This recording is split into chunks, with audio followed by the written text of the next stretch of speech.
یہود آئے حضرت عمر رضی اللہ تعالیٰ عنہ کے پاس اور آ کر کہنے لگے یہ آیت اگر ہم پر اترتی، یہ جس دن اترتی اس دن ہم عید مناتے۔ ہاں کتنی بڑی بشارت ہے، ذرا سنو غور سے۔ الیوم اکملت لکم دینکم، میرے بندو میرے نبی ان کو بتائیں آج ہم اپنا دین تم پر مکمل کر رہے ہیں۔ اپنا دین یعنی یہ دین اللہ کی طرف سے آیا ہے، رسول اللہ صلی اللہ علیہ وسلم کی طرف سے اس میں کچھ فارمولیشنز نہیں ہیں، بلکہ آپ کے بارے میں تو اللہ پاک فرما رہے ہیں میرا نبی تو وحی کے علاوہ کوئی بات ہی نہیں کرتا۔ تو دین اللہ کی طرف سے آیا اور اللہ پاک کیا فرما رہے ہیں آج مکمل کر دیا میں نے۔ وَأَتْمَمْتُ عَلَيْكُمْ نِعْمَتِي، یہ ہے وہ زبردست بات جس کا میں آپ کے سامنے ذکر کرنا چاہتا ہوں، اور ان کو بتا دیں یہ خوشخبری بھی دے دیں کہ میں نے اپنی جتنی بھی نعمتیں، نعمت کس کو کہتے ہیں؟ ہر وہ چیز جس کی میں اور آپ دل میں تمنا رکھتے ہیں۔ نعمت کس چیز کو کہتے ہیں؟ ہر وہ چیز جس کی میں اور آپ دل میں تمنا رکھتے ہیں اس کو نعمت کہتے ہیں۔ تو اللہ پاک فرما رہے ہیں وَأَتْمَمْتُ عَلَيْكُمْ نِعْمَتِي، ان کو بولے میں نے ساری کی ساری نعمتیں آج ان پر تمام کر دی۔ لیکن وَرَضِيتُ لَكُمُ الْإِسْلَامَ دِينًا، ان سے یہ کہیے کہ میرے پاس آپ کی زندگی کے سوا اور کوئی زندگی لے کر نہ آئے، بس میری رضا تو اس زندگی میں ہے جو زندگی آپ کی زندگی ہے، بس مجھے تو اسلام چاہیے، ان سے کوئی اور مینڈیٹ نہیں چاہیے، مجھے ان سے کوئی اور ایجنڈا نہیں چاہیے، مجھے ان سے آج دین مکمل ہو گیا میرے نبی۔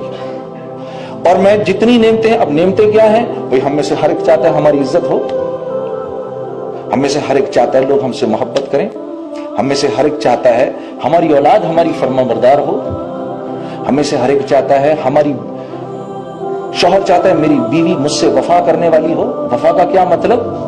نیک ہو، نمازی ہو، روزے دار ہو، قرآن پڑھنے والی ہو، بچوں کی صحیح تربیت کرنے والی ہو، شوہر کے مال کو صحیح خرچ کرنے والی ہو، اپنی عصمت کی حفاظت کرنے والی ہو۔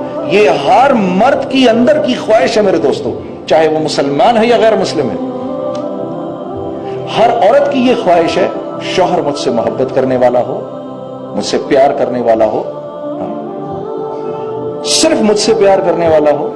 بہت بڑی نعمت ہے یہ ہر عورت کی خواہش ہے۔ بچے فرما بردار ہوں، معاشرے میں لوگ عزت کرتے ہوں، میرا تھوڑا مجھ کو پورا پڑتا ہو، میرے رزق میں برکت ہو، میری عمر میں برکت ہو، میں صحت مند ہوں، میری دعائیں قبول ہوں۔ یہ تمام نعمتیں ہیں۔ میں جس علاقے میں رہتا ہوں وہاں لوگ امن، چین، اطمینان اور سکون کے ساتھ زندگی گزاریں۔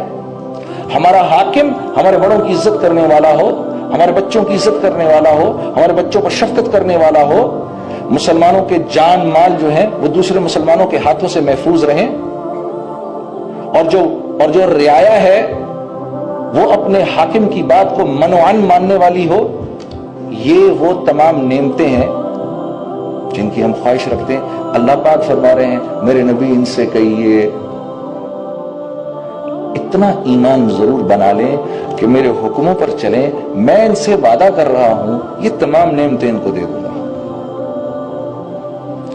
عدی بن حاتم آئے حضرت عمر رضی اللہ تعالیٰ عنہ کے پاس، امیر المومنین اللہ کے نبی نے مجھ سے 3 باتیں کہی تھیں۔ پہلی بات، جب مجھے بٹھایا نا اپنے سامنے، اور یہ مدینے کیوں آئے؟ کیونکہ مسلمانوں کے ایک قافلے نے قبیلہ طے کے لوگوں کو پکڑا، ان میں ان کی بہن بھی تھیں،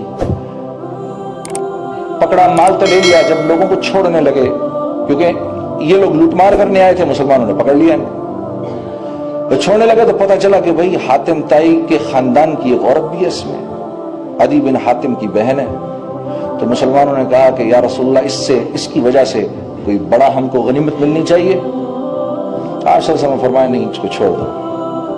تو وہ چھوڑ دیا تو وہ واپس گئی، واپس جا کر رسول اللہ صلی اللہ علیہ وسلم کے اخلاق، صحابہ کے اخلاق، صحابیات کے اخلاق سب بتائے، اور جا کر کہا عدی بن حاتم کو ہم اپنے دادا کے بارے میں سنتے ہیں، حاتم تائی کے بارے میں کہ سخی وہ تھا، میں اس کی قسم کھاتی ہوں جس نے ہمیں تمہیں پیدا کیا، میں یہ سمجھتی ہوں میں جس آدمی کے پاس سے آ رہی ہوں اس سے بڑا سخی آج تک کوئی پیدا نہیں ہوا۔ تو بڑے حیران ہوئے عدی بن حاتم، اچھا ہمارے دادا سے بڑھ کے بھی کوئی ہے؟ تو پہنچ گئے اللہ کے نبی کے پاس، وہاں دیکھا تو صرف غریب غربا بیٹھے ہوئے سارے، کھانے کو بھی نہیں ہے۔ تو ایک نظر یوں ڈالی، پھر ایک نظر یوں ڈالی، پھر کیونکہ سردار تھے بیٹھے رہے اللہ کے نبی، بھاپ گئے. آپ نے فرمایا عدی وہ کیا وقت ہوگا جب میرے ماننے والے دمشق کے اوپر چڑھائی کریں گے اور مسلمانوں کا جو حرابل دستہ ہوگا اس میں مسلمانوں کا عالم تیرے ہاتھ میں ہوگا. تو عدی بن حاتم خود فرماتے ہیں، خود کہتے ہیں کہ مجھے یقین ہو گیا کہ لوگ اس آدمی کو جو مجنون کہتے ہیں صحیح کہتے ہیں، کہ یہاں تو کھانے کا نہیں اور یہ دمشق پہ چڑھائی کی بات کر رہا ہے. جی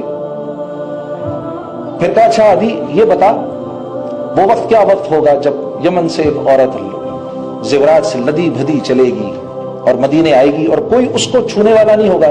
تو کہتے ہیں میں چپ رہ بھی نہیں سکا، بے ساختہ میرے منہ سے نکل گیا، تو کیا قبیلہ طے کے سارے مرد مر چکے ہوں گے؟ کہتے ہیں میرے منہ سے نکل گیا بے ساختہ. کہتے ہیں ہم تو ڈاکو لٹیرے مشہور تھے. پھر فرمایا عدی وہ کیا وقت ہوگا کہ چوراہے پہ کھڑا ہو کر ایک مسلمان اعلان کرے گا بھائی کوئی زکات لینے والا ہے اور کوئی زکات لینے والا نہیں ہوگا. تو حضرت عمر رضی اللہ تعالیٰ عنہ کو یہ بات آ کر ان کا بازو پکڑ لیا اور آنکھوں سے آنسو ہچکیا. میرے نبی نے جو پہلی بات کہی تھی وہ تو صحیح ہو گئی.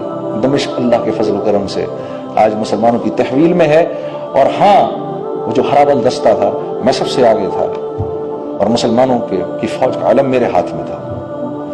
تو حضرت عمر مسکرائے، کہا تجھے تیری دوسری بات بھی سچی دکھا دوں؟ تو کہا اچھا، کہا میرے ساتھ آؤ. لے گئے. وہ کچھ عرصے پہلے وہ عورت یمن سے چل کے آئی تھی. کہا تو کون ہے؟ میں فلاں. کہاں سے آ رہی؟ یمن سے. کہا اتنی لدی پھدی؟ کہا ہاں. کہا یہ بتاؤ مسلمانوں کو کیسا پایا؟ کہتی ہے ایسا جیسے ایک ماں کی اولاد ہو سارے. ہاں یہ کہاں سے ہو گیا میرے دوست؟ ہمارے تمہارے جیسے لوگ تھے؟ نہیں، ہمارے تمہارے جیسے لوگ نہیں تھے. ہم تم سے بھی زیادہ گئے گزرے لوگ تھے. ہاں ہم تم سے بھی زیادہ گئے گزرے لوگ تھے. یہ اسلام ہی تو تھا، یہ وہ ایمان ہی تو تھا. اور کیا تھا جس نے ایسا بنا دیا؟ تو حضرت عدی بن حاتم کہنے لگے امیر المومنین اگر میرے نبی کی 2 باتیں پوری ہوئی ہیں تو تیسری بھی ضرور پوری ہوگی. اور حضرت عمر بن عبدالعزیز کے دور میں میرے دوستو ایک آدمی ایسے چوراہے پہ کھڑا ہو کر کہتا تھا بھائی اتنا مال زکات کا ہمارے پاس موجود ہے، کوئی زکات لینے والا؟ کوئی بھی نہیں تھا. کیوں نہیں تھا؟ سب دینے والے تھے. غریب بھی دینے والا تھا، سب دینے والے تھے، لینے والا کوئی نہیں تھا. یہ تو ہم نے ستیہ ناس مار دیا اپنے غریبوں کا، یہ کہہ کے کہ سڑک پہ نکل کے نعرہ لگاؤ ہماری مانگیں پوری کرو، ہمیں ہمارا حق دو. ہم تو دینے والوں میں سے تھے، ہم کب لینے والوں میں سے تھے؟ اگر مدینے کے انصار یہ کہنا شروع کر دیتے رسول اللہ صلی اللہ علیہ وسلم کو ہمیں ہمارا حق دو. بولا تھا ایک دفعہ، پتہ ہے آپ، ایک بار بولا تھا، پتہ کیا جواب ملا تھا؟ آپ نے انصار کی جماعت کو بلایا، اور یہ حنین کا واقعہ ہے.